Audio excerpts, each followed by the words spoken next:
Film Fu, where the cuts are as clear as the kicks. I'm Shifu Pain, and so far when we've looked at fight scenes, we've only looked at them from films. Aside from the first clue being in the name, films can be interpreted as inherently more digestible. You only need to sit for 2.5 hours at the most, and have watched a complete 3-act story with character arcs, themes, and plot development. Whereas, for something like television, the plot is stretched out over multiple installments of 30 minutes to an hour, with the length of a series ranging from 13 to 24 episodes. If you want to watch a whole series in one sitting, that's a whole day's worth of binging.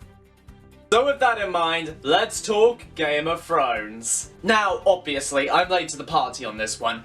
If only I could invent a time machine, go back to the very start of the platform, establish myself as the dominant creator on said platform, or to talk about an episode of a TV show that everyone agrees had an awful ending. It's brilliant, brilliant, brilliant, I tell you. So today, we're going to talk about an episode from Series 4, or at least a scene from Series 4. Now, I'll be upfront when I say I've never actually seen an episode of Game of Thrones. While you're getting over your shock, I have a dilemma here. I could watch the entire show in order to get the context on the themes and characters, or I could just watch this one episode, or I could conduct a little experiment. Because we talk a lot here about conveying character and themes through action and motion, let's put that to the test and see how much information we can get from this one fight scene and nothing else. This fight scene comes to us from the 8th episode of Series 4, directed by Alex Graves and written by George R.R. Martin, David Benioff, and D.B. Weiss, with the basic context being that this is a trial by combat, with Tyrion, played by Peter Dinklage, having a champion in the form of the Viper, or Prince Oberyn, played by Pedro Pascal. Meanwhile, the prosecuting Lannisters have their own champion, with the Mountain played by Hafthor Julius Bjornsson, a former strongman who also has a boxing career. If ever we get a Thor vs KSI fight, I will be in the front row with a first aid kit for our fat Neek. This episode has 2 fight coordinators. With this fight scene, I'm going to attribute to Ivo Christoph, who has more experience in cinematic action films including Gladiator, The Mummy Returns, and The Peacemaker, with this sort of cinematic scope and feel for action continuing into here. But with all that being said, let's not waste any more time and get to the fight scene.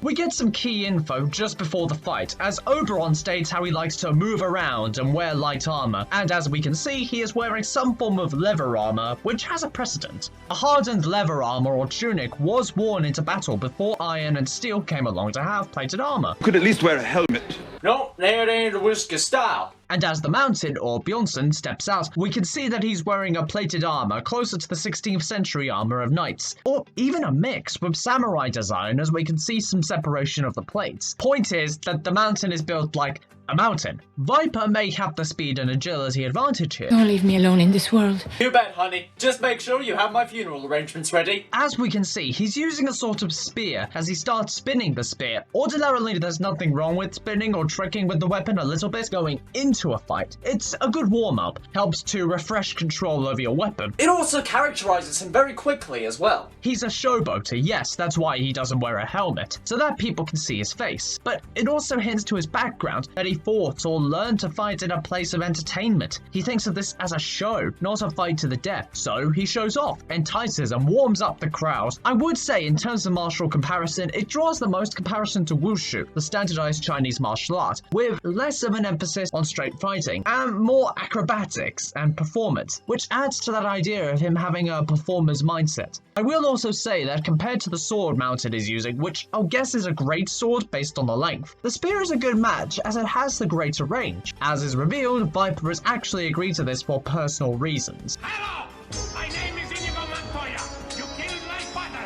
Prepare to die! So with that in mind, we have our story set up. This is a revenge plot, with the Viper believing himself to be the righteous hero defending the honor of his deceased loved one. It recontextualizes the lack of a helmet. He wants the Mountain to see the face of his past sins coming back, and he wants to look into the Mountain's eyes, hence why the first thing he does of significance in the fight is knock the Mountain's helmet off. Okay, just quickly. Some of the direction here is a bit odd. The cuts to the spectators are fine, that's natural. This is technically a trial, you need to see the character's reaction to the back and forth to ground the stakes of the match. But then they have these quick cuts to different angles. Just look at this. How easy was it to follow those shots? Having far angles on a fight is generally poor as you want to see the hits, the intricacies of the back and forth. It's like watching a boxing match from the far out row. They're practically dots. You want a mid-angle shot in the middle, not too close, not too far, and longer takes to let the audience soak in those shots, see the intricacies of the fight, rather than have to reach for some paracetamol. And it's not just that. Look at the number of cuts in this clip. You raped her! You murdered her! You killed her children! 15 in 12 seconds. 15 cuts to different angles. Just think if they held on that mid-angle in those 12 seconds, you could have easily had more back and forth, more technical hits. Do you think the audience is stupid? That the quick cuts keep us glued to the screen? You're making Enter the Warrior's Gate look tame. At least they held on a shot every once in a while. You're making me compliment Enter the Warrior's Gate. I have a headache! As the fight wears on, however, the Viper's more and more agitated, not helped probably by him being inebriated by the wine he drank before the fight. But his head is clearly not in the game. His anger and desire for justice is clouding his judgment. We'll see more of this later. The acrobatics and speed, while a good strategy against someone like the Mountain, bobbing and weaving, moving quickly to sneak in the hits, that strategy requires the conserving of energy. You could easily run yourself into the ground by wasting energy, such as by doing a performance, showing off just before the fight. The Viper's mentality here is just all over the place. So far, he's treated this like a performance rather than a duel to the death, and he's letting his anger cloud his judgment. Oh, I know the feeling. Finally, Viper gets in a lick and cuts the Mountain's calf, and brutally stabs the Mountain in the chest. Okay, Viper, well done. A solid win. How are you gonna fuck it up? Well, then he lets his anger and desire for revenge take hold again. Instead of, I don't know, digging the spear further through the chest to end the fight, or cutting off his hands to prevent any sort of retaliation, he lets down his guard completely and gets too close.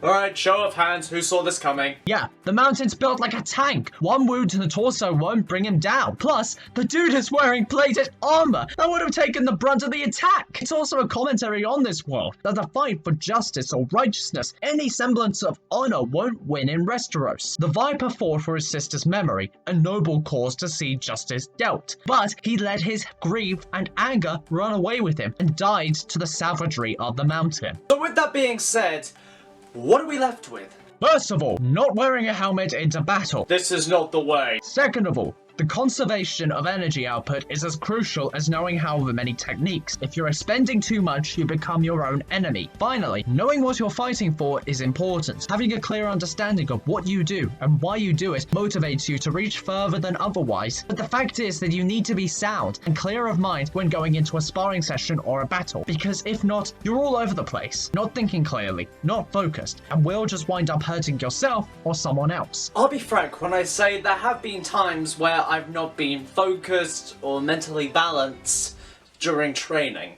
Like, especially when I'm going through personal stuff or a lot of emotional turmoil, which is perfectly natural. There was this one time where I was making a journey to my local supermarket, and I had just had an argument with my mother over something or other. Frankly, I can't remember anymore. And as I passed this group of people, I heard them laughing, which is fine, whatever.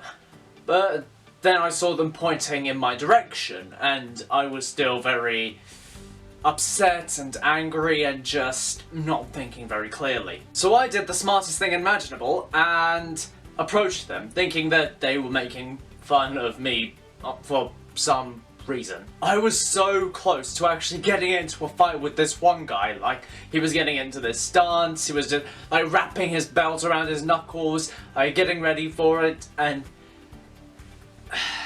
in a way I kind of wanted it, because I was still so angry and so frustrated that I just wanted to get my aggression out on someone, something. One or more of them could have easily had a knife for all I knew, but I didn't really care much because I was just so angry. I just wanted to let it out and I wasn't thinking clearly at all, wasn't seeing anything past the just red burning sensation of just wanting to let it out. Until finally I just came to my senses, suddenly snapped out of it, and just walked away. Thank you for watching this week's video, and in the comments let me know which weapon you think you would use in a sort of duel situation or like in a gladiatorial arena.